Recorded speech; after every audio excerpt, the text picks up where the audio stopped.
Hola. A ver, hoy vamos a meternos de lleno en un tema crucial, la gestión de la reactividad química. Vamos a usar como guía el marco del CCPS, el Centro para la Seguridad de Procesos Químicos, para entender cómo identificar y, más importante, cómo controlar los riesgos de los materiales reactivos. Esta será nuestra hoja de ruta. Cubriremos 5 áreas clave en un recorrido lógico, paso a paso, por los fundamentos de la seguridad en procesos. Bueno, empecemos por el principio, ¿no? Vamos a explorar el concepto que está en el corazón de todos los peligros de reactividad química. Aquí está la pregunta del millón. Esto enmarca el problema que todo ingeniero enfrenta, esa batalla constante entre el calor que una reacción genera y la capacidad que tiene el sistema para deshacerse de ese calor. Y claro, cuando esa batalla se pierde, llegamos a un concepto clave: la fuga térmica. Es, digamos, el peor escenario posible.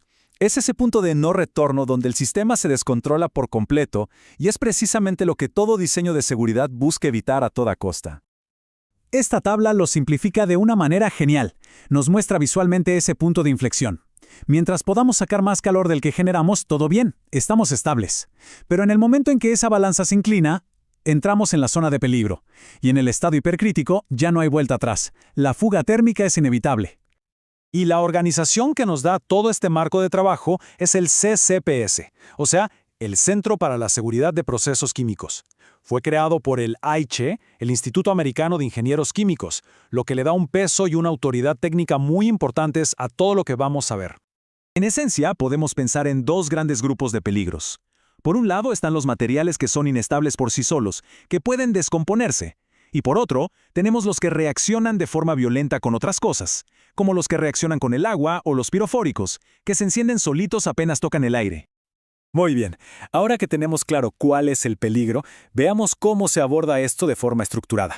Vamos a ver el proceso que usan los ingenieros para evaluar el riesgo de manera metódica. Bien, el proceso se divide en estos 4 pasos. Y lo interesante aquí es la lógica que sigue, ¿no? Es un enfoque escalonado. Se empieza por lo más sencillo y barato, revisar lo que ya se sabe, la literatura, la experiencia. Y solo si después de eso siguen habiendo dudas, bueno, ahí recién se pasa a las pruebas de laboratorio, que son más complejas y costosas. Es un sistema muy eficiente. Ahora sí, vamos a profundizar un poco más en las herramientas específicas que se usan en la evaluación, tanto las que son, digamos, de escritorio como las que implican ir al laboratorio. Las herramientas teóricas como programas como Cheta son el primer frente de batalla. Lo que hacen es analizar la estructura molecular de un compuesto y basándose en termodinámica nos dan una primera alerta. Ojo, nos dicen si hay grupos funcionales que son conocidos por ser inestables, y esto antes de siquiera tener una muestra física. Ya en el laboratorio, una de las pruebas estrella es el DS, o calorimetría diferencial de barrido. Es una técnica fundamental que nos ayuda a encontrar con precisión la temperatura a la cual un material empieza a ponerse nervioso, a liberar calor. Muy parecido al DSC, tenemos el DTA, el análisis térmico diferencial. Es otra herramienta clave que busca lo mismo, detectar eventos térmicos. La idea de usar estas técnicas es poder dibujar una especie de zona segura para operar cualquier proceso. Y esta tabla es perfecta para entender qué se busca en los resultados de un DSC. De todos estos datos, el más importante es la temperatura de inicio, la que llamamos T0. Ese número es la línea roja que no se debe cruzar. Nos define el límite máximo de temperatura para operar de forma segura. Bueno, ahora vamos a conectar todo esto. ¿De qué sirve tener todos estos datos de laboratorio?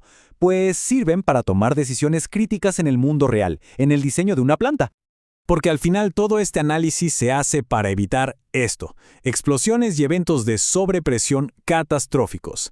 El análisis de consecuencias es lo que traduce un dato de energía de laboratorio en algo tangible, el daño potencial a las personas y a la infraestructura.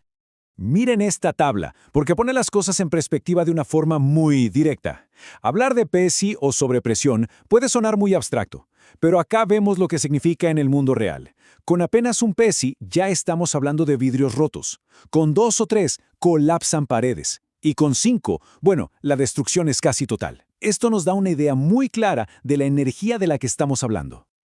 Entonces, ¿cómo nos protegemos? Con diseño pasivo. Esto es clave. Se trata de soluciones que funcionan por sí solas, sin que nadie tenga que apretar un botón. Cosas como poner distancia, construir muros de contención, diques. La seguridad está integrada en la propia estructura de la planta. Y llegamos al último pilar, porque tener un diseño súper seguro no sirve de nada si no hay un sistema de gestión robusto detrás. La seguridad tiene que ser parte de la cultura, del día a día de las operaciones. Y a eso se le llama Gestión de la Seguridad de los Procesos, o PSM por sus siglas en inglés.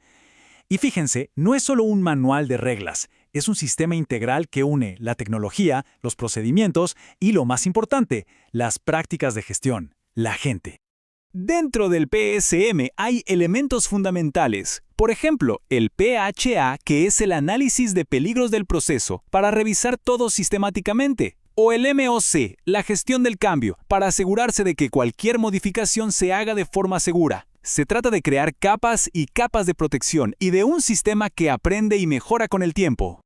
Y para cerrar, volvemos a la pregunta fundamental, la que lo conecta todo, la que nos obliga a pensar en cualquier instalación, en cualquier proceso.